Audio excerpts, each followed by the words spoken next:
V.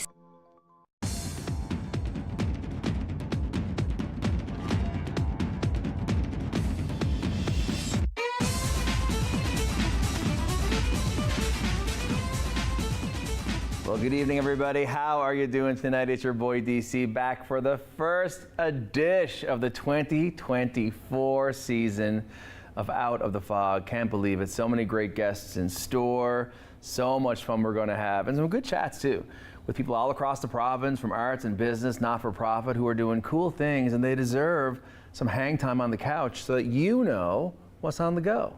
Tonight is no exception. We have the 50th year anniversary of Breakwater Books. Now, President Rebecca Rose, owner of the company, second gen, has a lot to say about the past and the future of our incredible literary community, and you're going to hear all about that. And then right after hanging out on the couch, it's the one and only Gaylynne from downtown St. John's, and we're talking all about Burger Battle coming in March, how you're going to end up down checking out all the burgers. One winner is going to take the top prize. It's always crazy on social media as this moves through. And we're going to talk about everything else that downtown St. John's offers and does to make us what we need to be in the world on the cultural and tourism stage. I can't believe it. So guys, come back. It's Out of the Fog, and we'll see you after the break.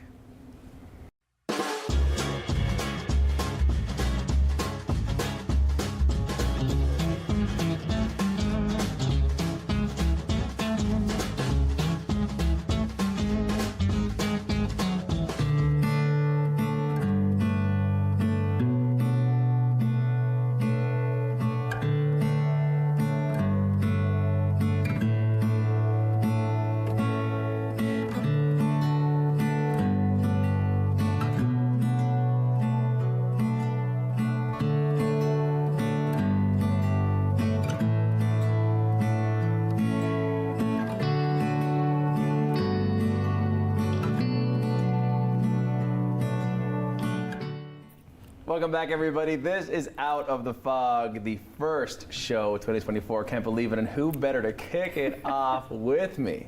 The one and only Rebecca Rose. What's going on? This is it, Donnie. I'm happy to be here. Thanks for having me. I mean, listen, you're repping the brand colors, H to T. No accidents. I got myself from my mom. I got to give her credit. I love it. I'm so glad you're here. Thank you. I'm glad to be here. And it's funny, you know, because when I think about us and all the laughs and the times, I'm like, have I only ever had the authors, and have we ever sat down together in this format? I don't think we have, which is, no. Whoa. Kind of, yeah. It's crazy. About time. I'd no say. time like the present. Exactly, here we are. And of course, what the viewers are seeing all over the place here is a whole bunch of books. That's right. And there's a clue for you guys, what we're going to be talking about for the next few minutes. And we're talking about Breakwater Books, which is an incredible company. How many years now? 5, 10 years? We have just finished the 50th year in business. 50 years in business. Yeah. That is wow. Yeah, it really is. Yeah, it's I think a significant accomplishment for any business and any business in this province, and certainly within the arts and cultural sector. Yes. So yeah, it's been a huge milestone. Take me back.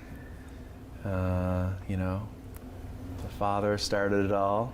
He did, yeah. You know, it was 1973, and my dad and 4 of his university buddies, they were all teaching in at the university, and they ultimately were frustrated by the fact that they were teaching American authors and British authors, and they weren't recognizing themselves or anyone that they knew in the work they were having to teach. And that was the primary, you know, motivator, I think, for the company and between them, because they knew so many talented writers and artists and playwrights themselves right there. And so with that, they branded this idea, and they compiled their first anthology. I think it was Battles of Wind and Tide, published in 1973. And that's where you see the emergence of some of our most known writers like Al Pittman and Tom Daw and playwright Michael Cook.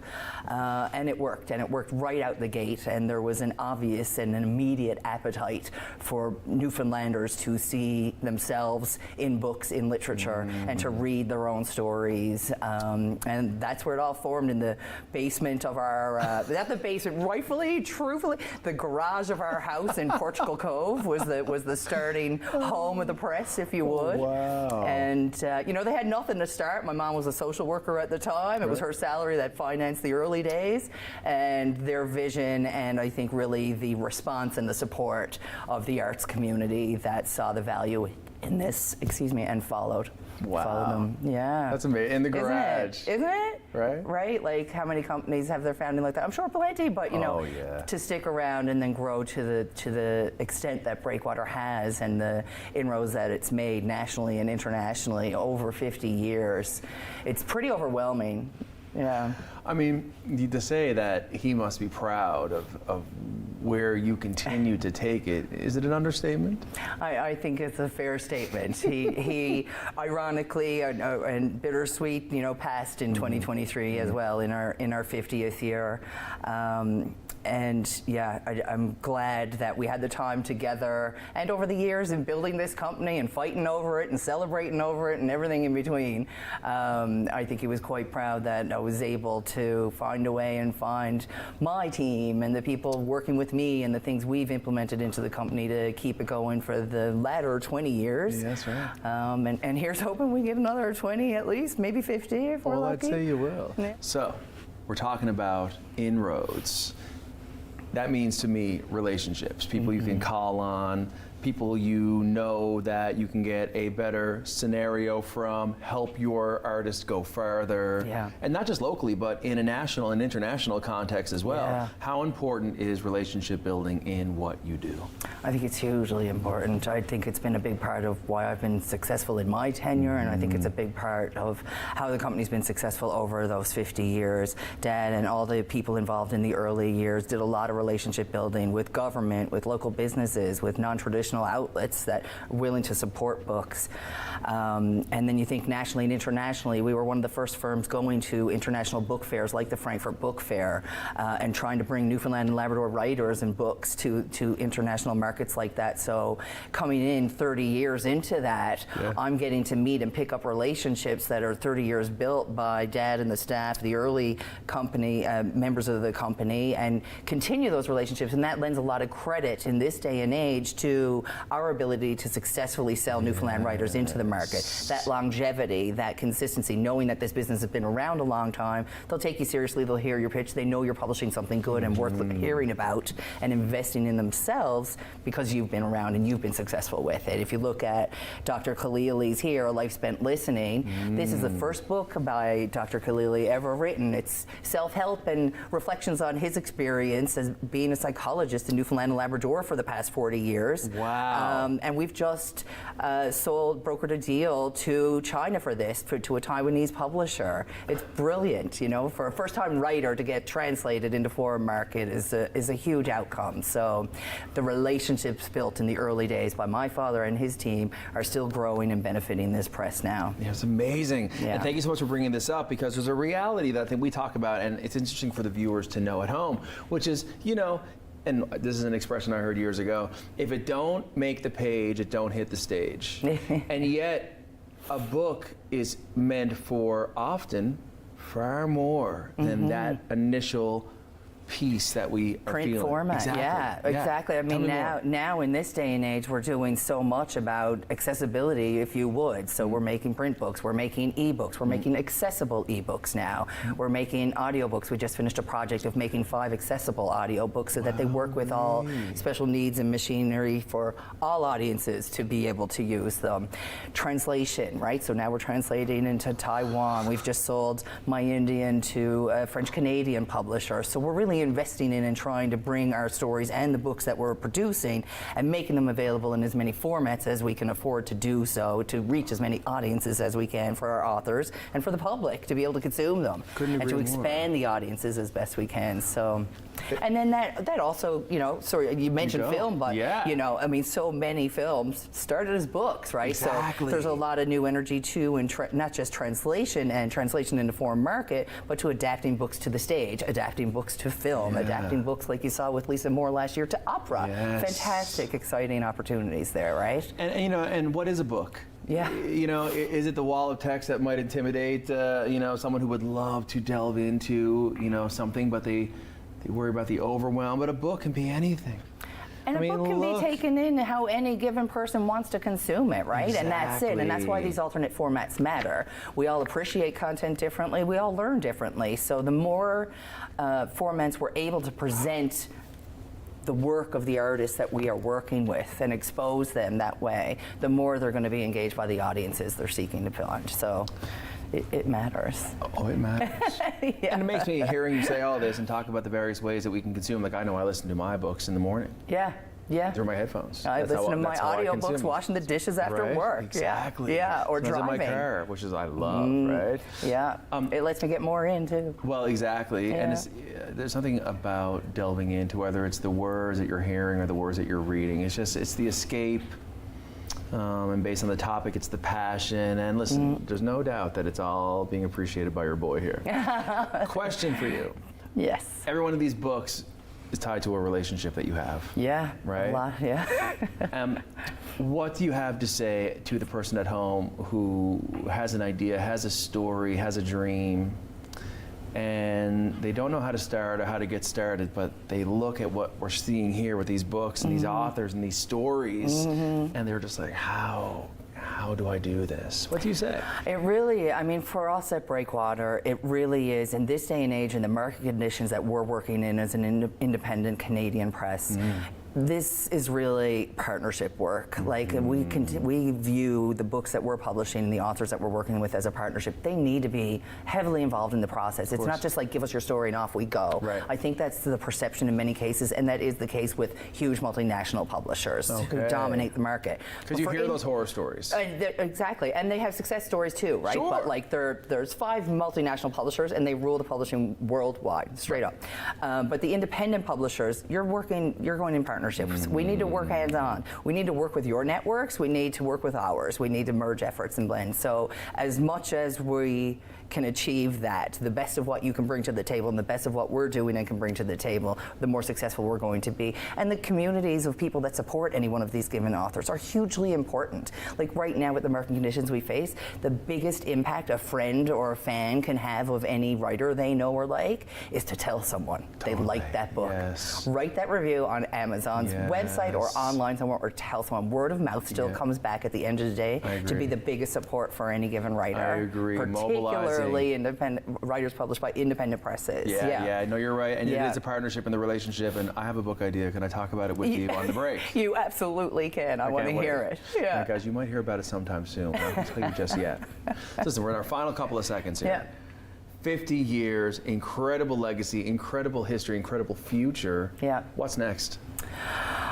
You know, now we're facing our next round of the impact of technology with AI, right? And we're navigating that and trying to protect ourselves from the negative ramifications and embrace the positive. Yes. So that's going to be interesting to see how this plays out the next couple of years. That's huge. Yeah. From our firm's perspective, we're really excited about trying to do more work with the Department of Education in the province in particular and get more local authors and local content incorporated into the classrooms of this province.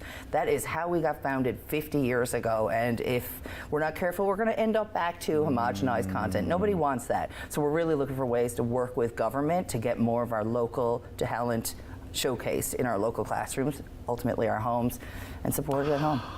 Yeah. Can I just sit here for the next 3 hours and listen to you talk? Because you are going to take over the world with that passion. I'm just trying to promote the best of what we got. We are fortunate to be a province that is like representative of so many talented writers. There's enough to go around, and we're representing writers that are competing around the world, quite literally, par for par with any of the best. We need to showcase that, and we need to support that at home more than anything. Oh my God. Yeah. Will you come back and talk some more? I would love to. I love Every it. year, let's showcase all the books of the year. I want it. I'm And you happy can check to. out Breakwater Books artists regularly featured on our show because we care so much about the quality of their work. This is Out of the Fog. That's Rebecca Rose. She's taking over the literary world. Don't you worry about it. We'll be right back after this break.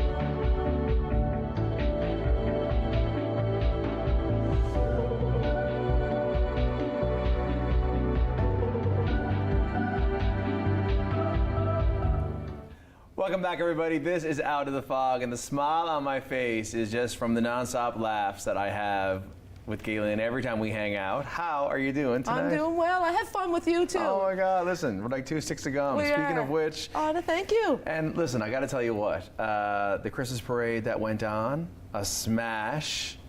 You must be very proud of that.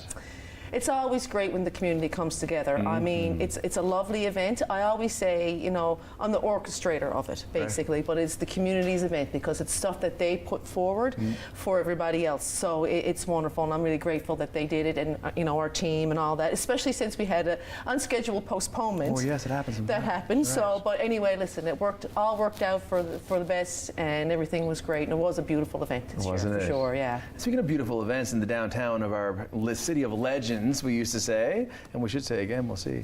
Downtown St. John's is truly so special. We both are so passionate about it in our everyday lives. Talk about your work with and for downtown St. John's for the people. Well, it's been a long journey. I think it's been like 25 years for me for this year. I think it's something like that since I first went to work at downtown St. John's. And there's been an awful lot of changes, but it's the old adage, the more things change, the more things stays the same. It's still a community. It's still got its unique vibe. It's still the heart and soul of the city. Like, what would St. John's be without downtown? It's where everything in the New World started. I mean, you know, it's the oldest city in North America. It's the coolest province in North America, or in Canada, as far as I'm concerned. It's just in the world. Let's keep it real. It's just always something different and on the go, and I think that's really fueled by the people who live and work down there. We have some people that just make that place so special. And speaking of which, you know, we see the restaurants and we see the bars, but there's a lot of other categories that comprise the membership of downtown St. John's, and it is a membership under the umbrella of the association that you work with, and ultimately there are so many components that work together to make the downtown add up to what it is. What are the biggest opportunities you see right now for our downtown? I think one of the biggest opportunities for downtown, really, Donnie, is the opportunity to put more residential right into our commercial core streets.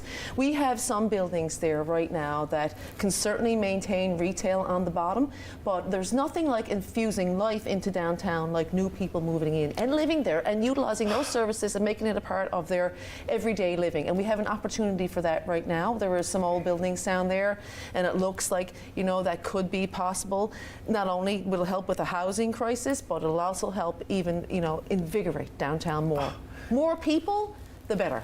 I couldn't agree more. You're freaking me out because I've been on my own soapbox in conversations of passing because of placemaking, and one of the placemaking principles is that density equals vibrancy. Yes. And how do we get more density in our downtown, to your point, will absolutely impact that benefit to us as a people. Yes. And so how can I today make that a thing? Whose door do I got to knock on? I'll bother you on the break about that, but I couldn't agree more. More density in the downtown. What an amazing idea. But now, you know, nothing happens overnight. No, nothing does happen overnight, but you know, it will happen. I mean, there is some really good opportunities down there for that. Another, you know, we have a couple of larger buildings that are vacant down there right now. It would be awesome for some sort of school, whether that be a performing arts school or something like that. Like we used to have Compu College downtown years ago, and that brought in hundreds of students, and that was life on the street all the time, young people, and you know, so that was amazing. So it would be nice to see something like that, and a public library, and a community space. So those are our opportunities that, you know, we have. If we could create those in conjunction with extra residents in the downtown, that'd be, the golden charm. Yeah, exactly. Now, speaking of things that are around the corner, I mean, I know this little battle that has become an unbelievable month-long shakedown of burgers in our city, getting bigger and bigger every year. Tell me all about it. Well, it's called, you know, the Burger Battle. So it's the Downtown St. John's Burger Battle, and it is a juggernaut. Let me tell you that. Basically, just about every single restaurant in downtown St. John's participates in this burger battle. So what you have to do is you have to present a burger. It need not be beef. It could be vegetarian, it could be chicken, it could be turkey, it could be quail. I don't care what it is. But it has to be a unique burger, not one that was submitted in a previous competition, nor can it be on your menu. Oh, really? Yes. So what was the smash last year? You cannot resubmit? How does this work? Well, it keeps it interesting. I love it. You want people to come downtown and sample your wares and, you know, up your ante every year and try something different. And if you keep presenting the same things over and over again, you know, things become stale. And we have brilliant chefs and restaurateurs downtown. They have tons of inspiration. You're so right. So they're, you know, just chomping at the bit to, you know, put something out there. And it's been hugely successful. So you just come downtown, you sample a burger. There'll probably be close to 40 restaurants, if not more, participate. And, you know, you go to our website, of course, and you vote for your favorite one. And after a month of testing burgers, you crowned the Burger Battle champion. Now listen, it takes a village to make this happen. No, it absolutely does take a village to make this happen. No and doubt. you, of course, have been involved with that. Oh my God, I'm obsessed with burgers. Say no more. You know, with us, you know, we've been with great help with us. We've been developing this sort of brand together in a different life. So it's been a real fun journey for us. So you've seen how it started and from its infancy and how overnight it was an overnight success. Well, the wow for me comes from how many folks are now engaging with that campaign versus when it started. That's a real show that it's working and that it's bringing folks into the downtown, helping our restaurateurs during the Q1 of their lives of this year. Exactly, because March is not a great month for restaurants downtown. We're still creeping out of our winter slumber. It is, and we've just come through, you know, the doldrums of winter. You know, it's not quite spring yet. You know, we've gotten past, you know, St. Patrick's or Valentine's Day, which is great for restaurants, but it's fun. It's something to do. We have people coming down on burger crawls. So they go to all the different, you know, places, make, you know, reservations, and they buy a couple of burgers and each have a bite. You know, and they're coming down en masse, 6, 7, and 12, and it's something for people to do. Exactly. And it's just like everything else. A rising tide floats all boats. So people are coming down to sample some awesome burgers. They're probably checking out, you know, a few other bars along the way. If it's lunchtime or, you know, whatever, they're shopping at restaurants. And, you know, it's really been helping our downtown economy. And it's a great way to get people out of their shells in the winter. Yes, you're so right. And it's interesting when you think about, you know, the winner of last year and the competition that happens and the social media posts that some of the buys put up in their restaurants to really sort of compete against each other. And of course, as you know, last year, 2 of the winners, well, the top 2 were head up until the end. Yes. And that's super fun for the community. It is super fun for the community, and you know, it's great to see them participate to that level and engage that much. It makes it a lot of fun. You know what I mean? It's about more than selling burgers. Yeah, true. It's more about community building. And, you know, amongst the businesses themselves, a little bit of healthy competition like that brings people together, and it also brings the community down. So it is, again, placemaking, community building. Yes, I couldn't agree more. And I think that you guys do such a great job of inviting so many folks, members, et cetera, into the situation. And I mean, there's a couple of spots that had those burgers, and they were so popular that they became regular menu features. And there's one spot where that's all I get when I go there, but it was a burger battle listing from 3 years ago. That just because it was so well responded to, you know? What do the members say to you about the work that you guys do when it comes to putting off inventive and fun and interesting and crowd drawing experiences into our downtown? What is the feedback that you get? It's quite good, you know, like particularly let's just take the burger battle because it's you know, the topic du jour. So it's a really difficult time for a lot of businesses. You know, I mean, everybody, when we first started this, was post-COVID and all that. So, I mean, it really made a difference to their bottom line. And they told us, a lot of people, that, you know, because of the things that you do, like the burger battle, and maybe it's the Christmas parade or the Busker Festival or movies or any other countless events and things that we do, they've told us it really makes a difference to their bottom line. And, you know, at the end of the day, that's all you can ask for, is to make a difference and know that you did your job and that you're working for your members, because that's what we are. Downtown St. John's is a membership of businesses. We are a geographic area on a map, and if you own a business or property within there, you are a member of our organization. Wow. And that's how it works. So it feels good to work for them and do something that really benefits them. And it's important as well, what you're saying, to let the folks know that, you know, downtown St. John's is a community, various companies and businesses and residents all working together to make that place what it is. And so I guess I have to say a message on behalf of the members to the viewers at home based on the role that you play. If someone's outside the city or beyond, maybe haven't been to the downtown in a hot minute, what would you say? Come down and see what it has to offer. It's the heart and soul of the city. It's a snapshot of the rest of the city. And it is, warts and all, in my opinion, the best of what the city has to offer. It has the people, it has the arts, it has the culture, it has the history, it has the geography of a beautiful harbour, you know, right on the edge of a national park. I mean, how much more, you know, pristine Oh my God, could you're that selling be? it to me. And I you wasn't live buying there. before, I'm in. Well, And you A1C live for there. life, as Yes, you know, yeah. as you know. Yeah. A1C for life, because downtown's where I live, love, work, play, and just so proud of the work that you and Scott and all the volunteer board and all of the members work every day to create that memorable, return-toable experience for all of us in and outside the province. So keep up the good work. Oh, thank you, and thank you for everything you do. It's Maybe always a burger. pleasure. Oh my God, you know it is. And there's so much more to talk about, but There I will is. say that maybe we should continue this discussion over a burger. I'd love to. Let's go pick out which one we're going to have. Exactly. And you can check out what burger you're going to have. Just enter into Google Downtown St. John's, an amazing organization doing great things for our downtown. This is Out of the Fog, and we'll be right back after this break.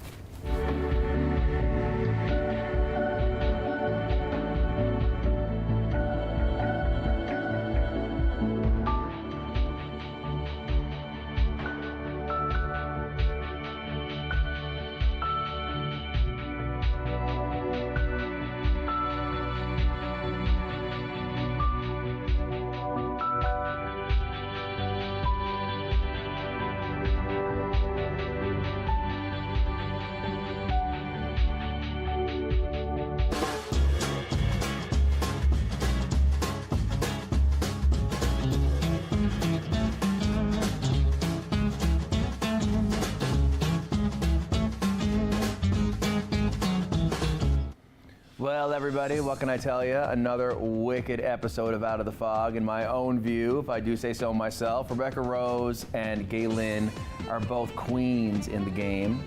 I appreciate everything that they do, from the literary community and Breakwater books, from small business right down the line, to everything we do for downtown St. John's to keep it moving. And speaking of good people, check out all these folks who work together to make this show happen every week. Thank you so much to Rogers. We'll see you next time. This program is brought to you by Ignite TV. Now you're in command. Visit Rogers.com for more details.